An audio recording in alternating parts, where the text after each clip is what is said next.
So like many of you, I feel that every morning I wake up with troubling news. I run my mantra, borrowed from Dorothy Parker, or at least attributed to her, "What fresh hell is this?" But we Silurians, like nearly all journalists, aren't satisfied with wallowing in grief. We want to learn more, and to that end, we have invited two outstanding reporters who have a front row seat on the ongoing crisis in the media and politics.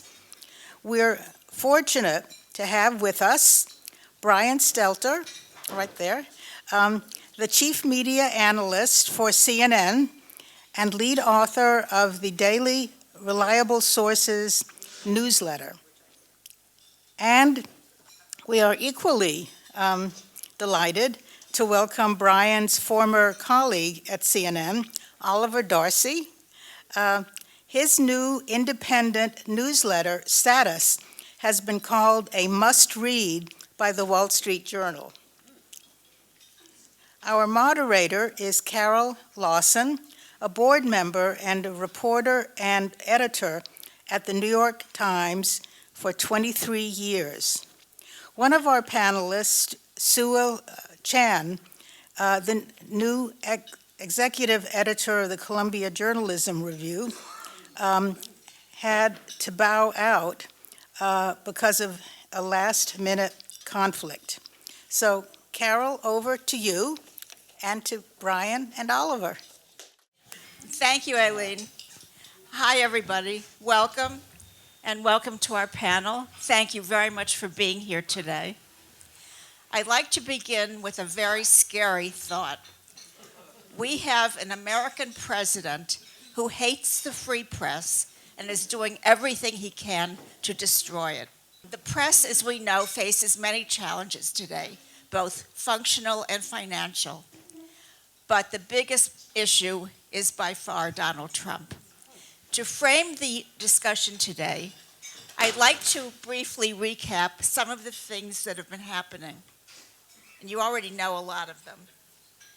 Trump has created an unprecedented climate of harassment and intimidation with his lawsuits against news organizations and threats to withdraw broadcasting licenses. As you know, he's banned the AP from White House events and Air Force One. He seized control of the White House press pool, and he attacks individual reporters by name.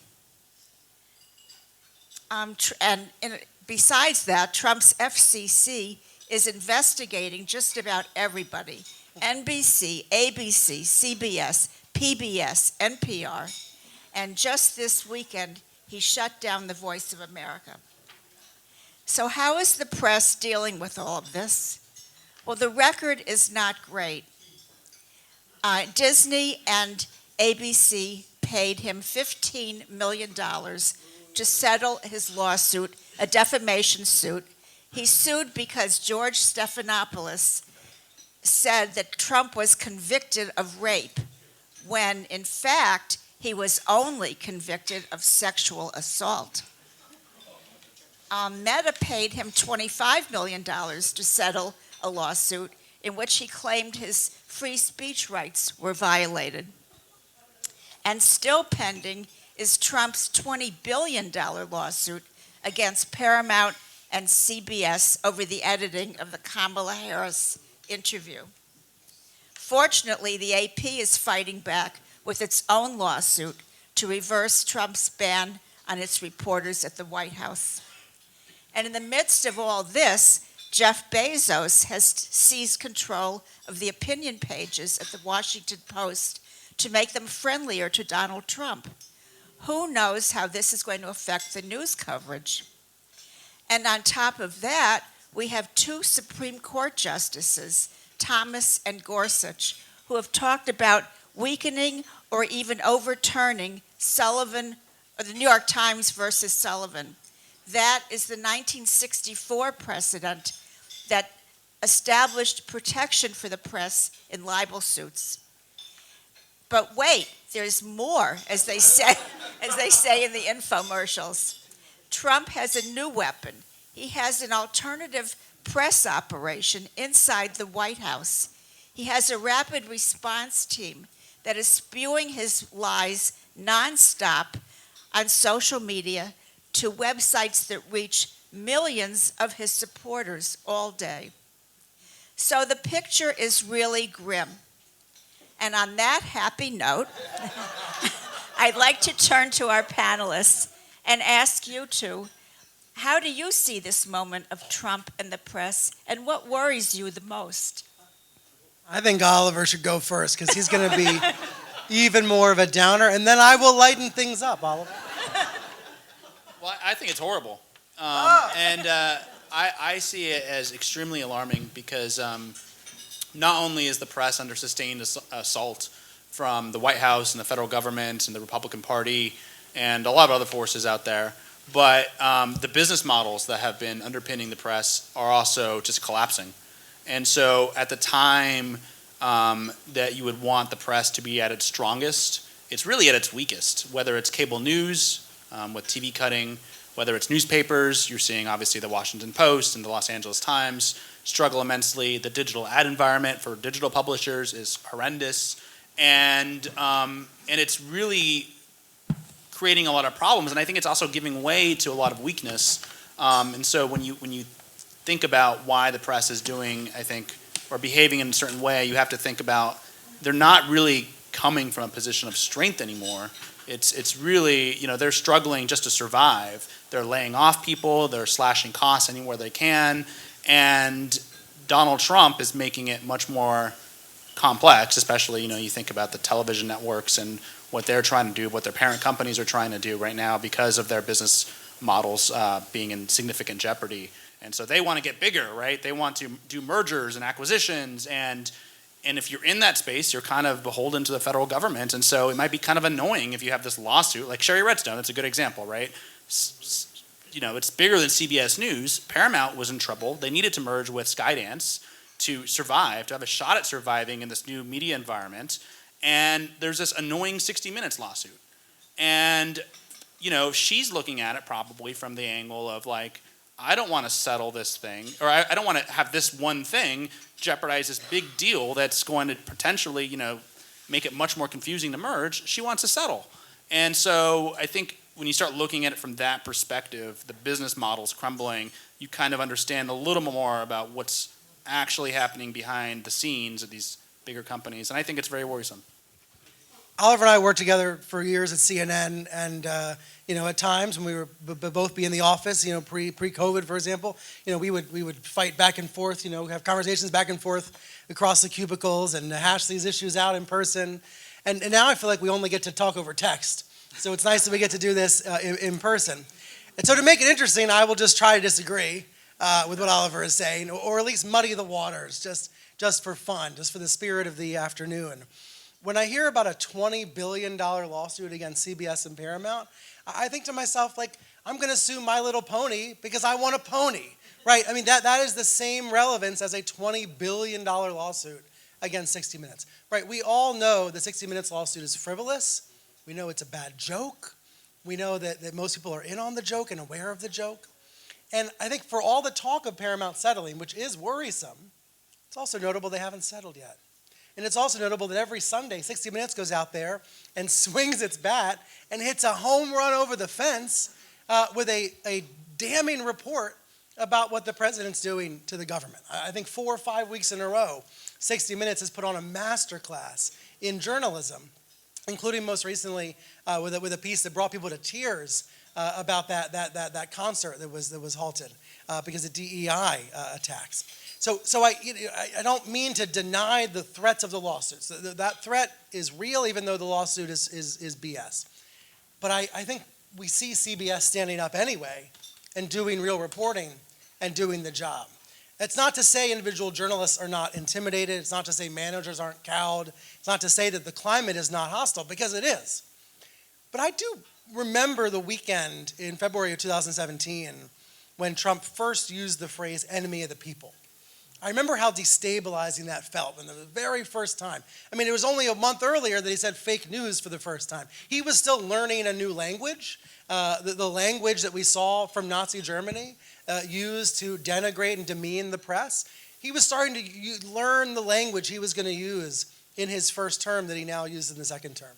It was very disturbing that weekend. And so I'm driving back we were up in a cabin in Pennsylvania, and I'm driving back into the city to anchor this show on Sunday morning, anchored Reliable Sources for the better part of a decade. And in that moment, it was an intense period, right? Because we were figuring out, what is this president going to do to the press? How powerful can he be? And it was the first time he had said we were the enemy of the people. And I remember that weekend saying on the air, the American press is stronger than any demagogue, period. And I still believe that's true today in 2025. I believe it was proven true in 2018 and 2019 and 2020. I think most people, most Americans, most Trump voters saw through his lies and attacks. Obviously, there are cult members who will never, ever admit to what he's doing. But most Americans see through it. And I would venture to argue up here, and just for fun, you could feel free to disagree with me, Oliver. Please do. We're still stronger than any demagogue. Even though the environment is much worse today, even though the climate is much worse today, I still see signs, a lot of signs of life in the American press, day by day, 60 Minutes being an example, but also every cut to every agency we all know about is because of the press corps, right? I mean, yes, to some extent, individuals are telling their own stories. If you're laid off in the government, you can post on Substack, you can post on X or Blue Sky. But for the most part, we are learning about all of this through the American press corps. And damn if I don't feel well informed, to be honest. I feel quite well informed as a consumer about the wrecking ball that's being taken to the government. So those are a couple of the reasons why I feel somewhat hopeful, even though everything Oliver said is true about the business models collapsing, and everything is true about this environment. I still think we're stronger than any demagogue.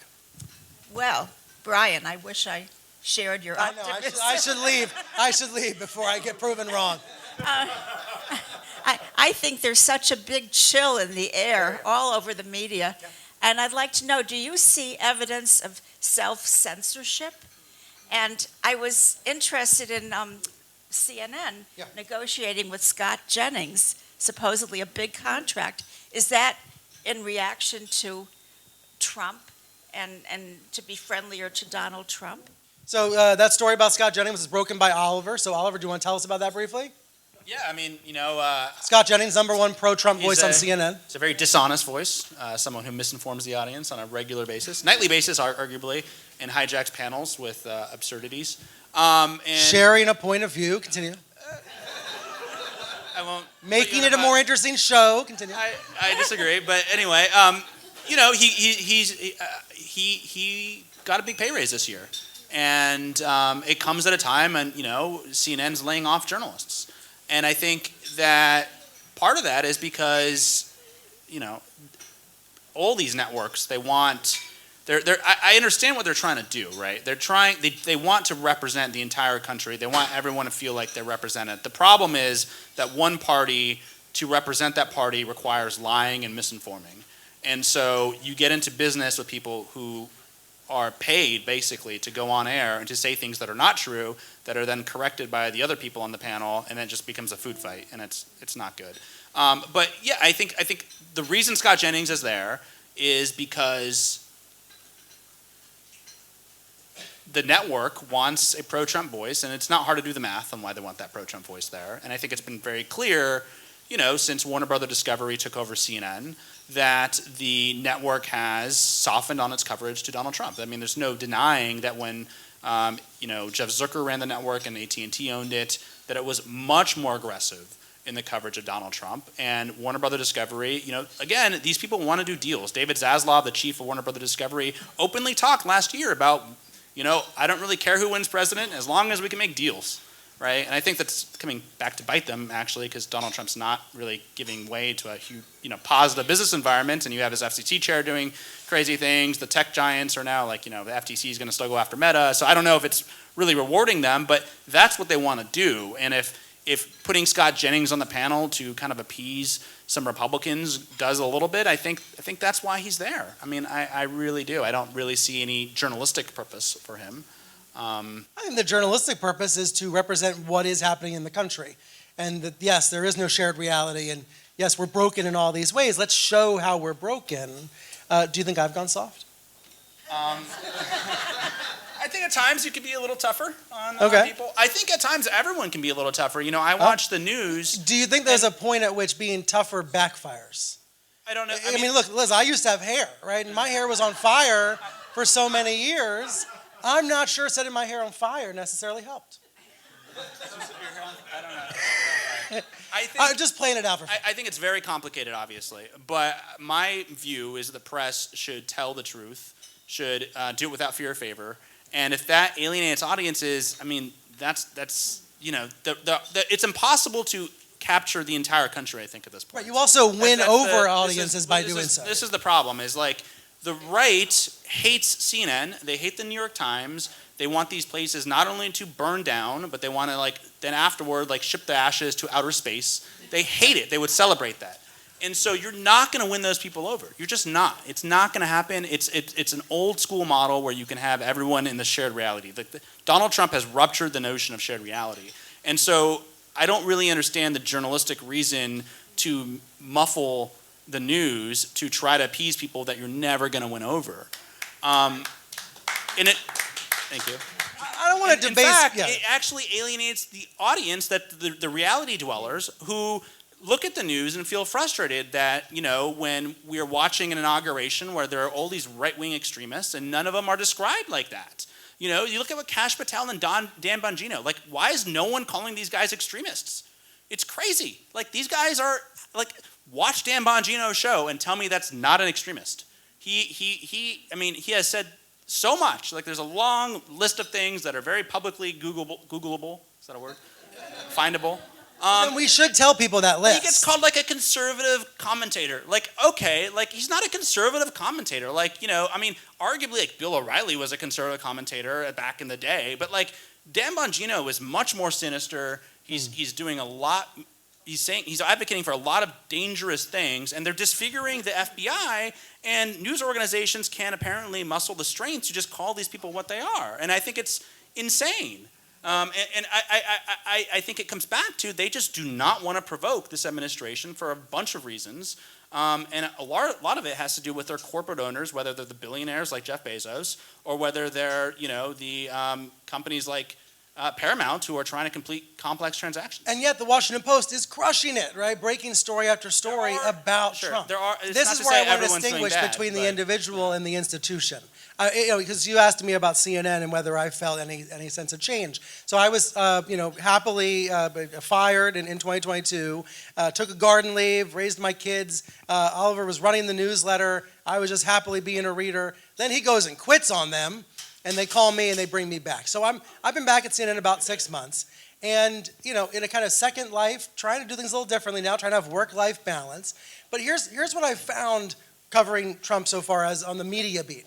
There have been moments, I mean, I'm aware I'm like being videotaped saying this. There were moments early on covering Trump where I was like, how aggressive can I be? How tough can this story be? What words should I use? And then I remember one day writing about Brendan Carr being appointed FCC chairman, right, getting promoted to the top job. This is a Republican chairman, a Republican commissioner who is now very Trumpy, who is flying on Air Force One with the president, who is trying to appeal to Trump every way he can. He's very PR savvy, as Oliver and I both know, because we get Brendan Carr's texts. So Brendan Carr gets appointed, and I decide I need to write a big 1,000-word story about this guy and what he's going to be doing and what his plans are. And I don't think I pulled any punches. I think it was a very tough story. It ends up getting published without any changes, no softening, gets on the homepage all day. It's the lead story on CNN.com. And what did I learn from that day? I learned on an individual basis, we all have autonomy. We all have the freedom to report the way we want. We all have the freedom to tell the story we think we should tell. And there are not editors who are trying to water things down, trying to appease the president somehow with a headline choice. Like, that actually doesn't happen. But it's incumbent on those individual reporters to do the work. I right? do agree that To there's do the work 'cause, and you not know, hold back. Yeah, when I was at CNN, And not worry about would what's Brendan describe- Carr going to think of my story. I would describe these people in certain ways, but then at the same time, it's impossible to ignore when, like, during inauguration coverage, for instance, CNN. This is one of your bugaboos. CNN does not refer once to the fact this guy was impeached and convicted on crimes. Isn't that important context? I think everybody's aware of the Isn't it president's an legal important history. context? I think everybody's aware of it. It seems like it's important context to me that was left mysteriously gone. Every reporter wants to be a producer in the control room. See?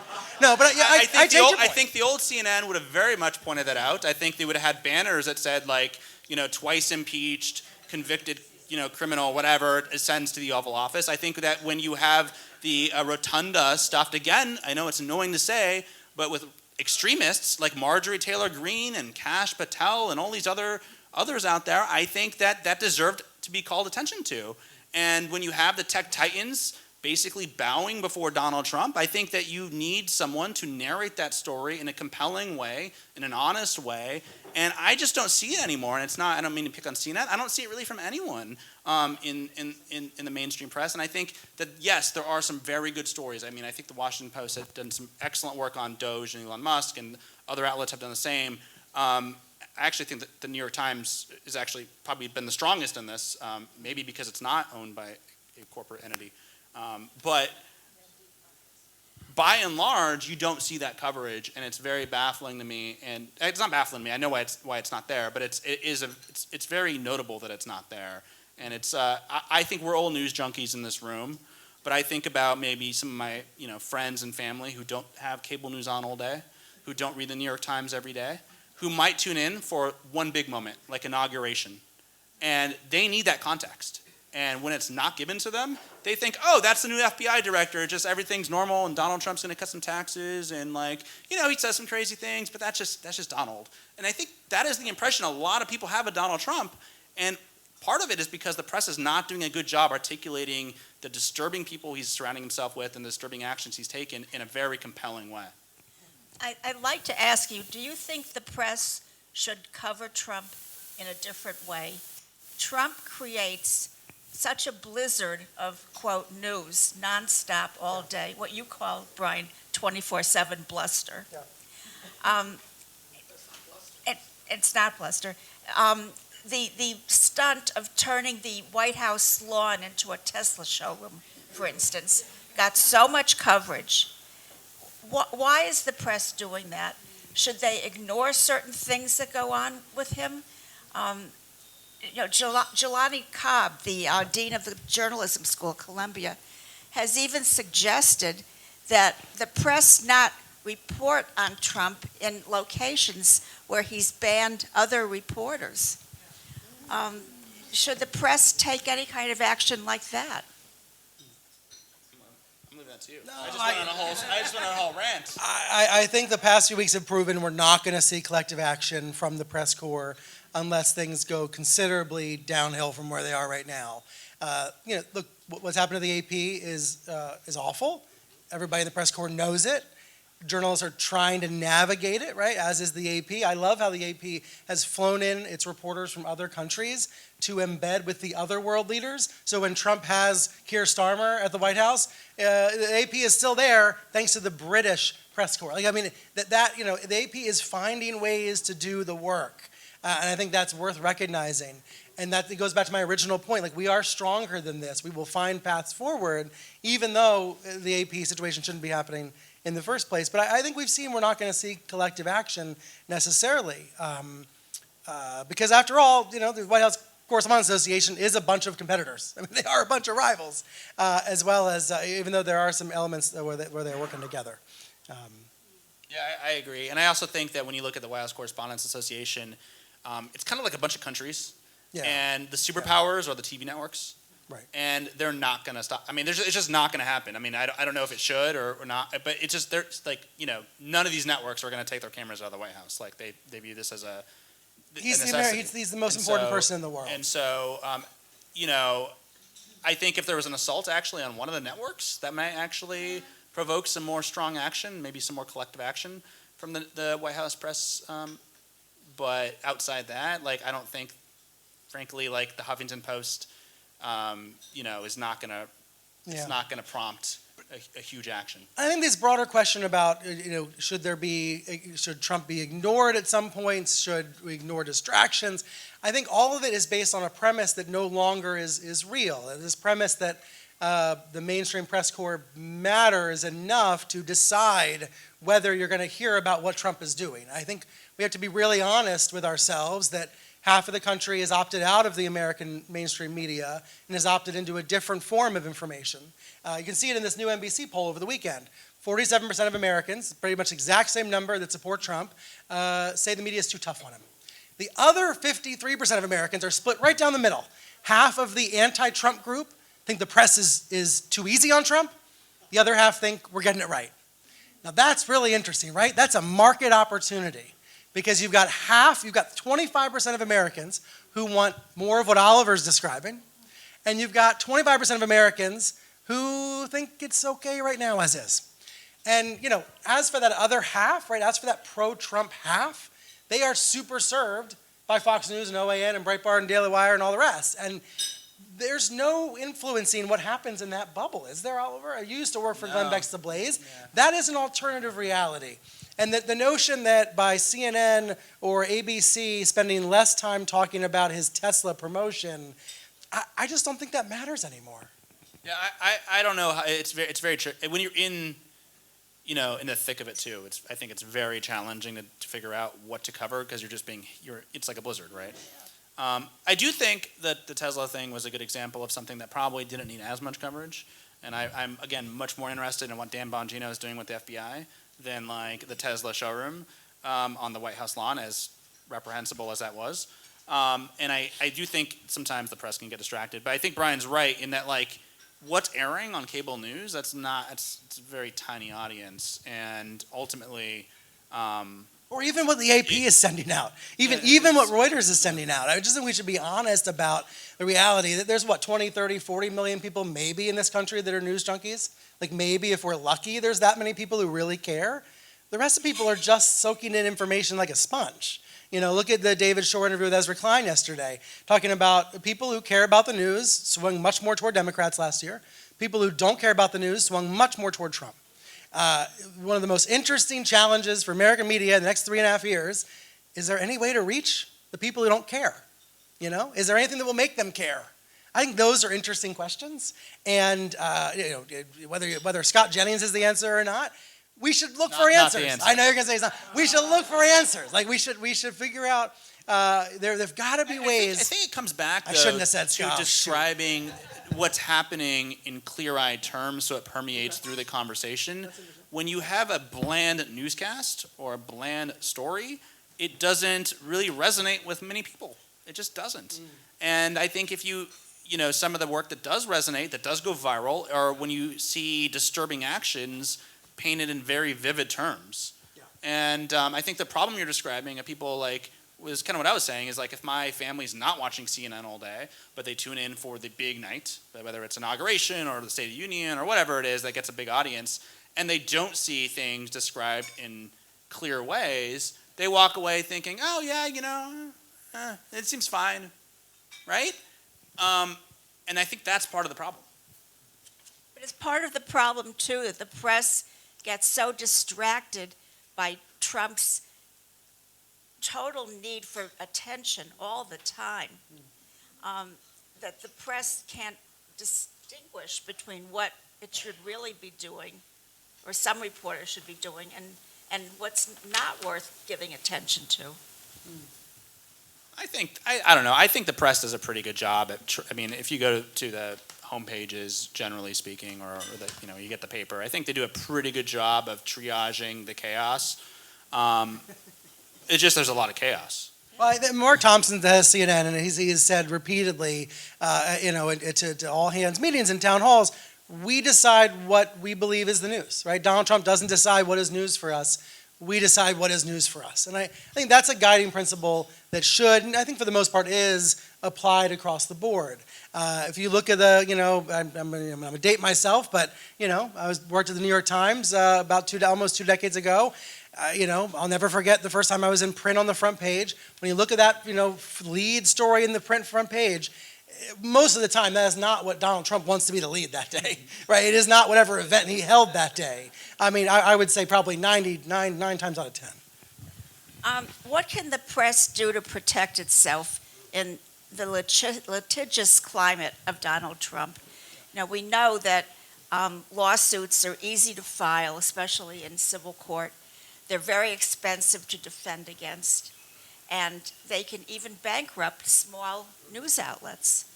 The New York Times publisher was here recently and told us that he has money in the bank in preparation for the onslaught.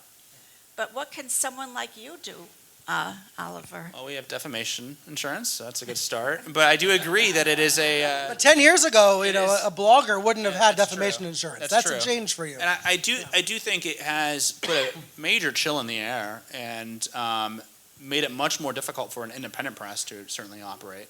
But I think one of the things that the press should probably not do is settle these cases, because you shouldn't be appeasing a bully. He's a schoolyard bully, and he wants to make some threats, and he does, and it's very annoying for news institutions, and it's a thorn in their side. But if they haven't done anything wrong, if they've done something wrong, they should correct it, obviously, right? But if they operated accurately and they didn't do anything wrong, I don't really see what the point in contributing to what's certainly going to be the fake news museum at the Donald Trump Museum, whenever it launches, what good that does. It sends a really bad signal. I think it really encourages him to take this action because he gets the results he wants. And so I think it's actually alarming that we're seeing these moves to settle, or even the discussion that we would settle the 60 Minutes lawsuit or that Stephanopoulos lawsuit or whatever it is, because it just sends a terrible signal. And I don't think you can appease someone like Donald Trump ever. Well, these lawsuits are working for him, and they're emboldening him. James Goodell, the former counsel for the New York Times, has said it doesn't do any good for one news outlet to settle with him. He says news outlets should band together and, quote, fight like tigers. But we don't see that. I think we've seen it in limited respects, right? Support for the Associated Press legally, friend of the court briefs with the AP, for example. We have seen some of it, you're right, only around the edges. I think the most, number one thing that the press can do is be right? Is be right, to be, I'm going to say be careful, but I don't mean that in a way that's supposed to be chilling. I mean to be aware of the environment we're in and take that as a challenge, right? To raise our own games, to make sure that we know exactly what we're doing, to make sure that we're not, and this goes to the individual versus the institution, to make sure individually we are not creating more risk for our news outlets by being sloppy or being speculative or screwing up and getting it wrong. And I don't think that's all bad. I don't think that's all bad to have that pressure applied to newsrooms. And I think, that's what a lot of Trump voters would argue, is that, these lawsuits are a way to ensure that the press is getting it right. How far do you feel the government is going to go in actions against the press beyond lawsuits? Will there be subpoenas for reporters' notes, tax audits, other kinds of threats? I would have a hard time thinking there's not going to be some audits, right? That seems like pretty much a given at this point. You filed your taxes yet? We're working on that. Okay. It's a complicated year for me. But I think, I think it's certainly a discussion point inside newsrooms of what happens if, Dan Bongino and the FBI show up with a warrant and want to seize newsroom equipment. And I think that's insane that that's a discussion point in American newsrooms in the United States of America. But unfortunately it is, and who knows? I don't think we have any idea the lengths that Donald Trump is going to go. We know in the first administration he was saying crazy things, and there were some people around him who tried having some guardrails and refused to do those things. Stephanie Grisham, for instance, is saying that when she was the press secretary or acting press secretary, was she ever officially press secretary? She was. Maybe, yeah. That Donald Trump wanted, to boot people from the White House, right? And she refused to do it. I don't know if Caroline Leavitt is gonna do that. And I think that's the concerning thing, is that the people in the administration around Donald Trump now are loyalists, and they have the more extreme ideas. And so when Kash Patel talks about using the FBI to target members of the press, and Steve Bannon says, we're not kidding, we're going to do this, I think you have to take them at their word. Yeah, it'll get worse before it gets better, if it gets better. I will just again, to make it interesting, Donald Trump likes to post true socials where he attacks individual journalists, and a couple days ago he attacked some reporters from The Atlantic, and that was a badge of honor, right? Their homes weren't raided, they weren't audited to our knowledge. Thank God they weren't swatted. There haven't been instances of harassment that have gotten so severe yet. Do I expect all of that? Yes, but I just want to acknowledge where we are in March of 2025, that we're not in that environment where we are seeing that happen in individual journalists, even the ones that Trump says, go get him, right? This is the one I hate today. Although it's like 60 days in. Sure, of course. And here's he's what I already expect. seized control of the White House press pool. He's already exiled people from the Pentagon. He's already blocked the Associated Press, and we're only not even 60 days in. And what I expect is, as his popularity declines, the attacks will increase. And I think we'll actually be able to chart that. He's already tipped into negative territory with his approval rating. He's continuing to decline on that approval rating. It's going to be difficult for him to change that based on his behavior and based on what we know from the past. So I believe what we'll see is the behavior against the press will get more intense as he becomes less popular. And interestingly, right, that can cause further unpopularity. There is a world in which, he is still subject to the political laws of gravity. And I think we've seen that in the past few weeks. Look at the unpopularity of Elon Musk. The polling about Musk is really ugly for Musk. Americans see through it. They don't like what Doge is doing, even though they want Doge to exist and reform the government. They don't like the way Doge is doing it. The polling that we see indicates that people are paying attention. Now, of course, he is suing one of the pollsters. And that's one of the other pressure points that I expect we're going to see. The uglier the polls get for Trump, the more he will try to attack the pollsters. But again, I think we're going to see that kind of inverse correlation. We can watch it. We can probably chart it. And maybe I'm crazy. Well, we've already shown that I am. I think some of the more extreme steps against the press are not steps that are going to make him more popular. We know what makes the president more popular, and it is not actually squelching the First Amendment. There's no evidence that actually makes him more popular. It makes his base feel good, but that's different than popularity. And even his voters and even his cult members want to know what is happening in the country. I know we've lost some of them forever, but we haven't lost every Trump voter forever. And I say that as a registered Republican. We've not lost, and I try not to say that on TV, but I'll say it to you friends. We have not lost every Trump voter in this country. We've lost a lot of them. I mean as the mainstream media, right? As the mainstream media, whatever the mainstream is anymore, the legacy media, there are still a lot of Republican voters that want to know what is real and true in the world. And I know we're not going to convince the conspiracy theorist cultists, right? But there's a lot of other voters who do want to know what is real. And I think what I've seen in the early polling is that the news coverage does still matter to some degree. Whether we overcover or undercover certain tweets, I don't think matters. At the end of the day, though, but the mood music matters. Yeah, but then they still shut down, VOA, and they still disfigure the institutions. And so the polling might show one thing, and maybe it'll bite them in 2 years. But right now, it's VOA, absolutely. But Radio Free Europe and Asia, today we're going to see the Open Technology Fund file suit to stop that grant from being terminated. They may well prevail in these battles. They're doing everything they can to sow chaos, though. And, even if those lawsuits are successful, we'll see. VOA, what's going to happen with them, right? And you look at, what's going on in the Pentagon. Again, what's going on at, USAID is gone, and this is we're just barely getting started. He's just warming up. You say he's just warming up. Aren't we in the shock and awe phase where the most dramatic actions actually do happen right at the outset? I'm not sure. Donald Trump was his most powerful on January 20th. He is less powerful today than he was on January 20th. I would disagree. I don't think. Why is he less powerful today? He's not as popular. I don't know if that really translates. He still has all the levers of power. His MAGA media folks are talking about him running for a third term. That's where they're at, right? They're saying, oh, it's possible, right? Aren't they just trying to own the libs? I have no idea, but if we thought that was the case, then Dan Bongino would not be, I don't know, I'm fixated on him today. It would not be, the deputy director of the FBI. Pete Hegseth would not be the defense secretary, and you could go down the list. I think that there was for a long time in American politics, there was they say these things, they don't really mean it, they're just entertainers. And now the entertainers are running the government, and they're actually doing what they said they were going to do. Look what Pete Hegseth's doing. But this is sort of why I agree with the James. They're shipping migrants to Guantanamo Bay. Well, they've already given up on that. Well, actually. they did, but yeah. So the whole point is it's insane. But this is sort of why I agree with James Carville. Let it happen.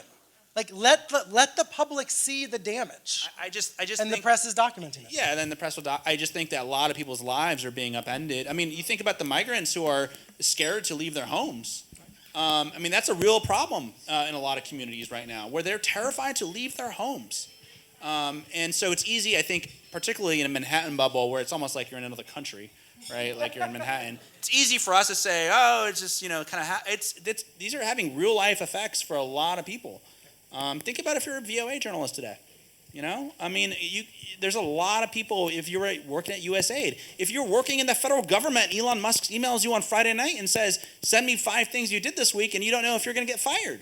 This is having a lot of ramifications for a lot of people out there, and I don't really see any signals that they're going to stop. Before we open this to questions, which I'm sure you all have, I have one more question. What does it mean for our democracy when there is no shared truth in this country? One side of the population believes in real news, truthful news, which Trump calls fake news. His supporters believe in fake news, which they see as real news. How do you hold a society, a democracy together in this kind of situation? I don't know. I have no idea. I think that's probably the most complex, worrisome question that we face as a society. And you look around and it just does not seem like it's getting any better. And the people that should know better are doing terrible things still. Rupert Murdoch's a great example of that, right? Someone who clearly knew, if you look at the Dominion files, clearly knew that obviously the election wasn't stolen, thought that rhetoric was terrible.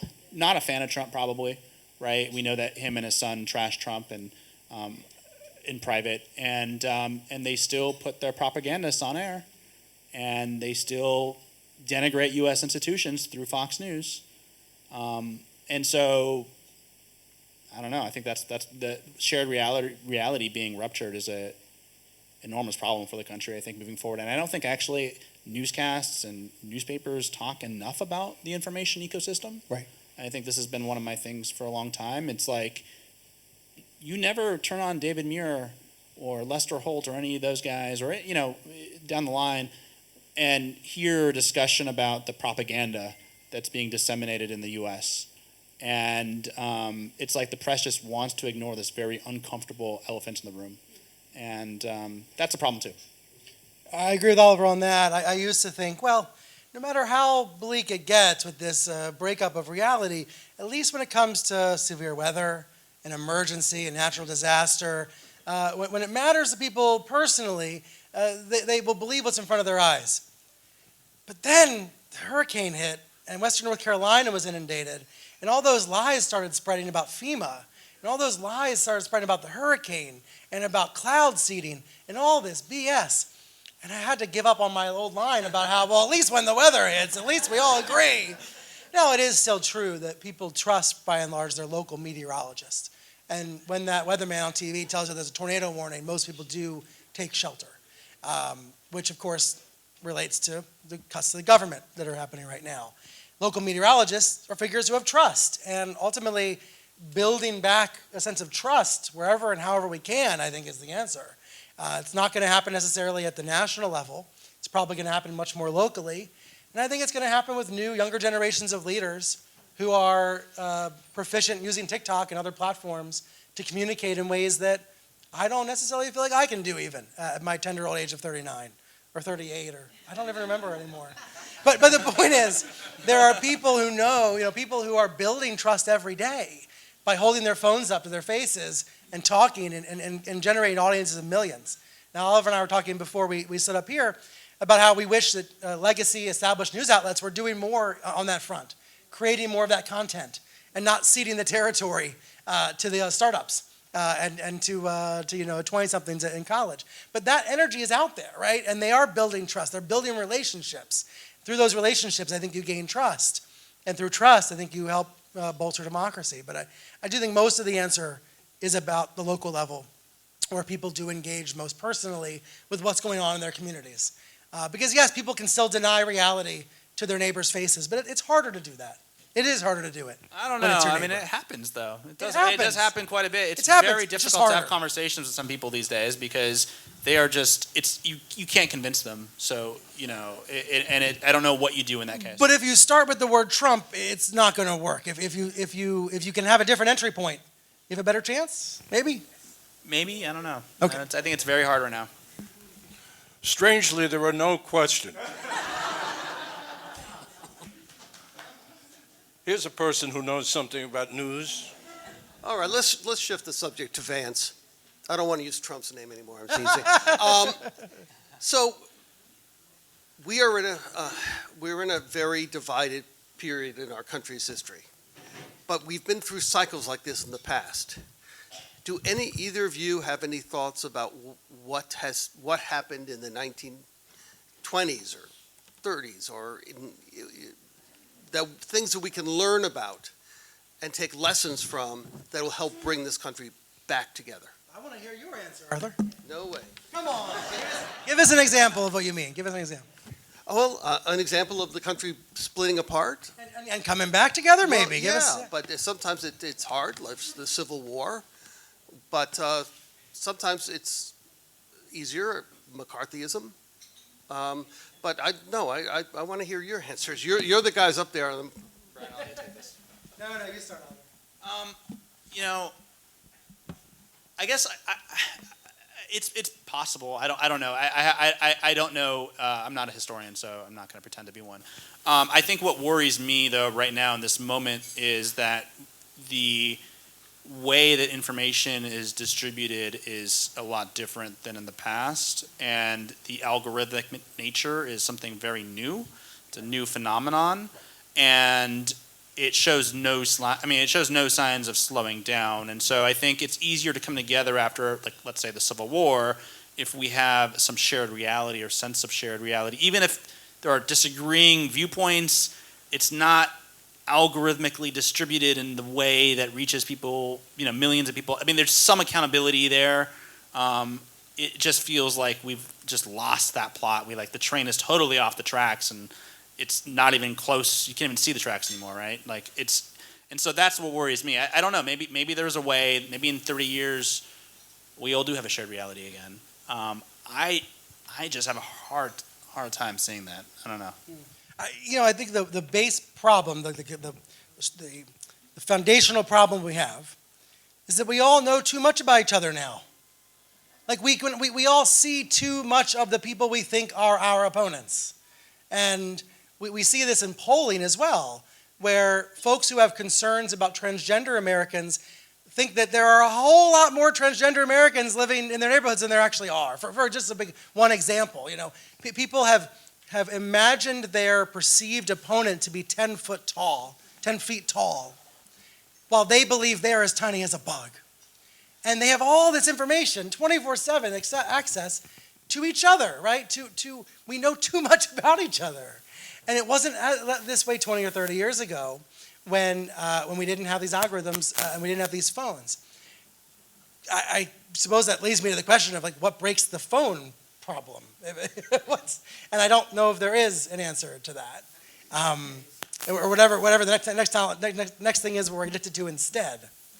I guess maybe there are some hopeful signs about people figuring out better relationships with their devices, getting offline to some degree.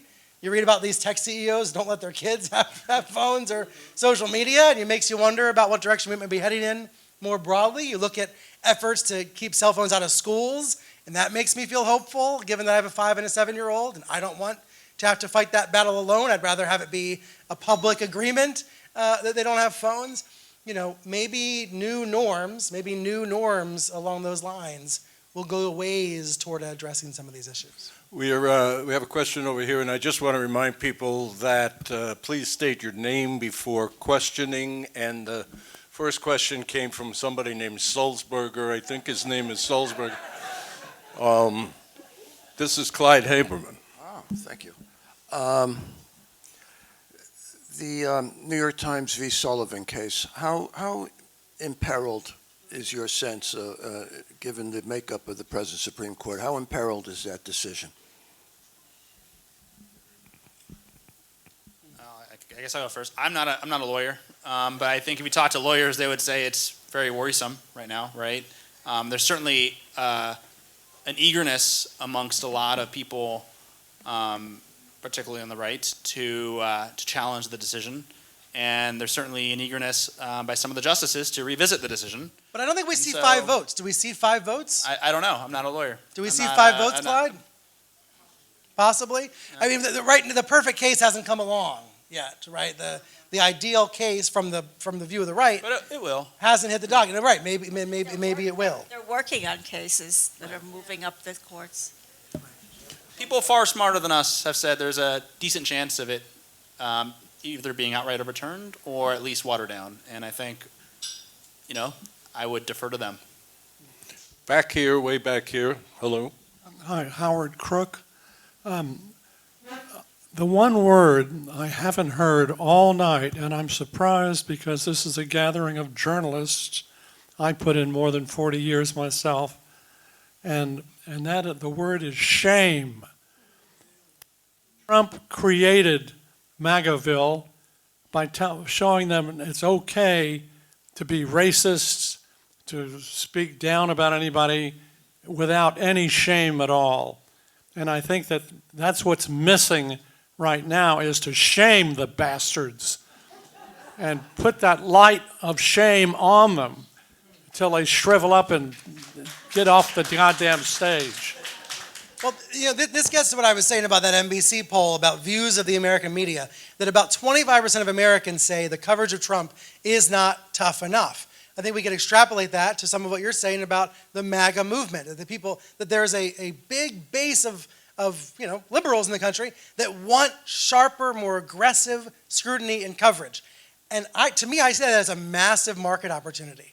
I see the Contrarian with Jennifer Rubin and Norm Eisen trying to do this. The Bulwark. I see Democracy Docket with Mark Elias. I see so many of these startups trying to fill some of that space, maybe doing some of what you're describing, but trying to fill that space among voters who don't feel well served by the legacy media. Not because they want it to be pro-Trumpy, but because they want more of what you're describing.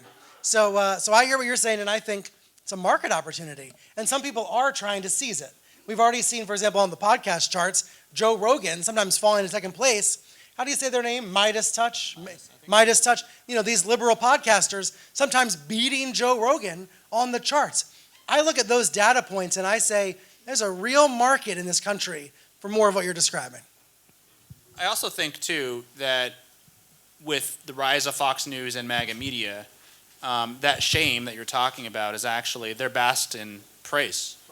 And so that because there's no shared reality, if you are someone who's firing federal employees like Elon Musk, you're celebrated in a lot of corners. And then in the other corners, they're try-shaming you, but he doesn't really care. Right? Over here. And it's a great reminder, if you're not watching Fox 10 or 15 minutes a day, you got to get a sense of how they operate.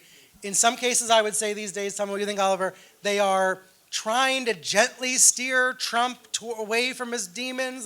There are some cases where Fox is trying to get him to be a little smarter, but for the most part, it is absolutely 100% in support of Trump. And if you don't hear it a few minutes a day, I think it's helpful to hear.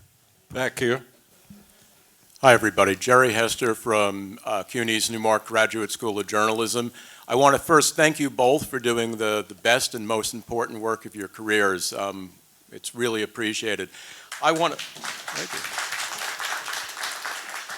to share with you a quote that I shared at the beginning of the semester with my local accountability reporting cohort, which is more than 24 strong. Focus on what Trump's policies mean for readers and viewers, not on the shock value of what he says. And if that sounds familiar, it's because it was in Brian's newsletter post-inauguration. So I wanted to put to both of you, how are we doing on that front?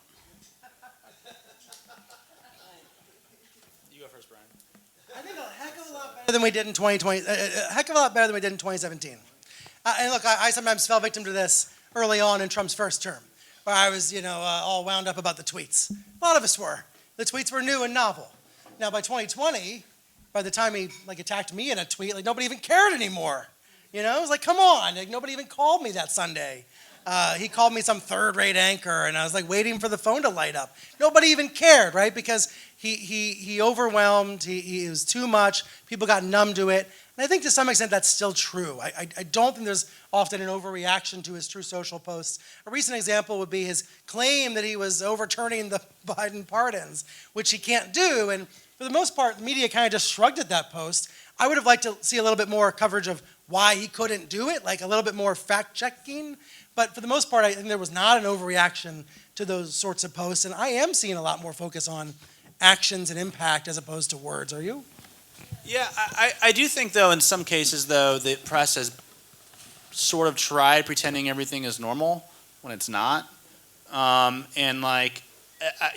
think that it's difficult. It's very difficult to figure out how to navigate this moment, and you don't want to be at 11 all the time. But there are certainly reasons the press maybe should be at an 11 at this moment, especially as they're initially doing a lot of this stuff. And it feels to me, I just feel like the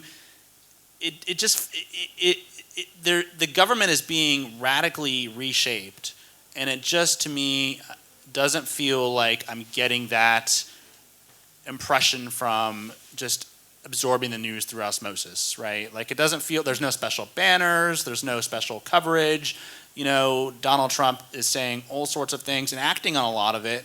And I guess that's where you have to separate it, right? What his rhetoric versus what he's acting on. But there's a lot of action here that warrants, dialing up the volume. And it feels to me like the press is so fixated on this false notion, I think, that there was an overreaction during the first presidency.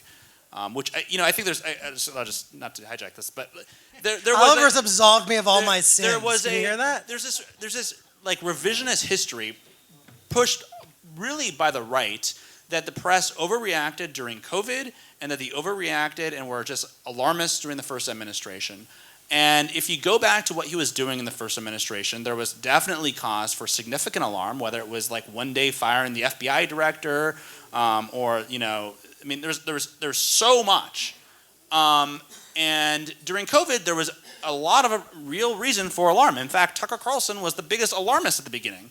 And 2 or 3 years removed, it felt to me like the right successfully rewrote the narrative that the press was alarmist, that they overreacted during COVID and locked everyone down, and that they were just running around with their hair on fire during the first administration needlessly. And as a result, I think a lot of news organizations, a lot of news executives have been hesitant to turn the volume up this time around, even though there is a lot of action that certainly warrants throwing up that special banner, having Anderson Cooper anchor during maybe daytime hours, right? Maybe interrupting regular programming with the breaking news alert that, Donald Trump is saying we want to turn Gaza into, what was his words, is the Riviera of the Middle East, which is, any normal American president says that would be huge news, and it feels like, and I think he's serious about that too, right? He's not joking. To me it feels like the press has been so hesitant to fall back into this revisionist version, caricature of themselves, that they've almost suppressed their own voice. And I think that's worrisome.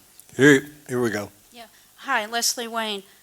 First of all, I just wanted to start out with a shout out to the group called the Reporters Committee for the Freedom of the Press, which is a group that I donate to, which provides legal assistance to smaller newspapers and smaller media organizations. But my questions are twofold. One about CNN, which is, at what point, my frustration sometimes with CNN is that it's panels of talking heads. is there any chance that we might begin to see real reporting and real storytelling and really sort of going out in the field and doing stories, sort of along the lines of, what 60 Minutes, although I know it costs a lot of money? And the other question is the Washington Post. Any thoughts about whether Bezos's attitudes are going to bleed into the news side? You'll take the Post, I'll take CNN. I think CNN is all of the above. I think over the weekend, Voice of America happened. I was on a boat in Florida, and I started typing on my phone, writing a story about VOA, and by the time I was back at home on Sunday, I was live on CNN doing boring, basic reporting about VOA, right? Not talking heads, not panels, just the basic reporting. I think we have that throughout the day, every day. I think we've got crews in the field every day. Now, do the panels, do the talking heads maybe get more attention? Probably. We're back to Scott Jennings. Here we are. I will, by the way, say that I like being on with Scott. I like being across from him. I think he says things that are interesting sometimes, but I know that others disagree. But the point is, at 10 p.m., I think viewers expect that. I think viewers expect more analysis, more debate, more disagreement in the evening than they do at 10 a.m. So to me, CNN is all the above. It's always a matter of what's the proportion, and what proportion do people want of news versus analysis. But, I think there's a lot of all of it on there. And what do you say about the Post? Well, I think the Post is doing great work, actually. I think the Post has been doing some very, very strong work. And so, and that's a testament to the reporters who have gone through really, I was wondering what that was. We have gone through a lot in the past several months, right? They've gone through, outside the Los Angeles Times, it's hard to figure out a news organization that's gone through more. And they're still doing amazing work. I do wonder what Jeff Bezos' vision, though, for the Post is, and whether that does translate eventually into, hiring maybe more conservative journalists. We have no real idea because he doesn't really talk about it. And Will Lewis has sort of disconnected himself from the rest of the media society. But right now, I think you can't criticize the reporters of the Post because they're doing tremendous work. I think it's worrisome, obviously, what's happening in the opinion section and what Jeff Bezos' use of the Post is, which is clearly, in my eyes, to curry a little favor with Donald Trump. And you saw him praise. Brian pointed it out first. You saw him praise Jeff Bezos recently. The White House praised the Washington Post, and that's alarming. It means they're fair, Oliver. The Post reporters have been doing amazing work. Before I ask my question, I want to dispense with one thing about White House coverage. As a former White House correspondent, I can tell you that all that wallpaper is going to keep going, and because the only story that matters is if somebody takes a shot at the president, and you got to be there. So they're going to be there. And as much as I'd love to address Margaret Sullivan's great phrase, sane washing the current administration, my question is, with due respect to Arthur, his grandfather, his great-grandfather, and his son, I think that you guys have not focused on the story of Elon Musk being the greatest press lord in history in the Western world. Because when you talk, for instance, about market opportunities, those are all built on using X to build your audience. Every mainstream media is dependent on forcing their reporters and producers to also post on X.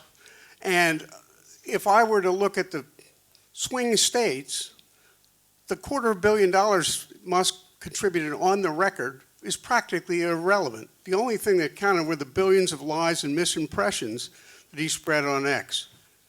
Please tell us why I'm wrong. No, you're teeing up Oliver perfectly because he and I fight all the time about X because I haven't quit the platform yet, and Oliver has. Yeah, I haven't posted on X in over a year now. And I won't give it up. Over a year. But you gave it up. Yeah, because I refuse to be a cog in Elon Musk's machine. Right, and I don't understand actually why news organizations. I thought you were going to call me a fascist. I don't.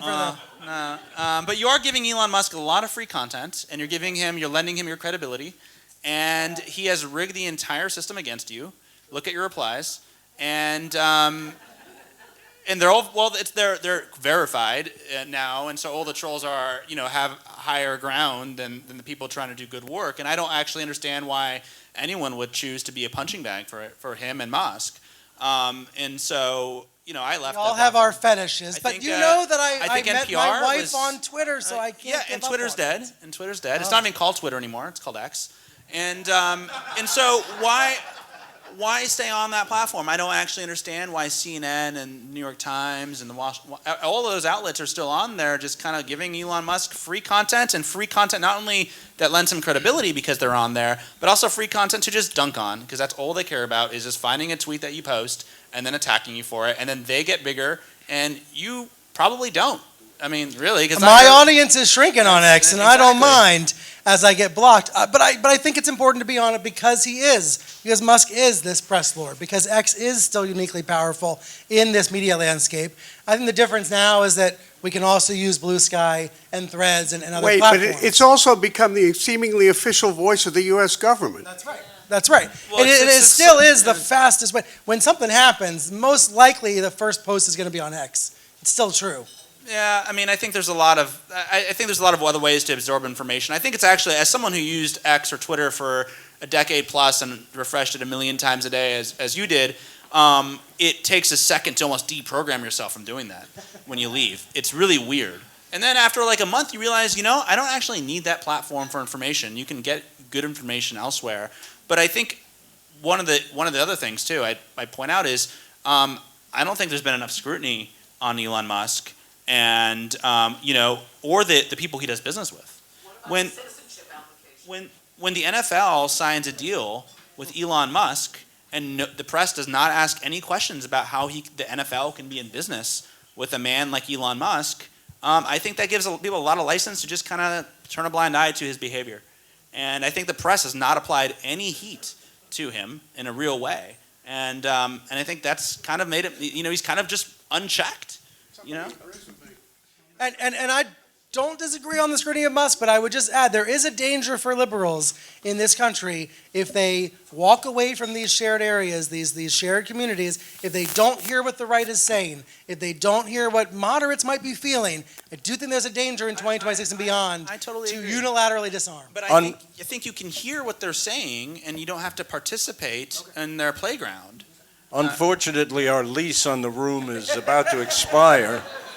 But we will take donations if we want to continue this. There are many more questions.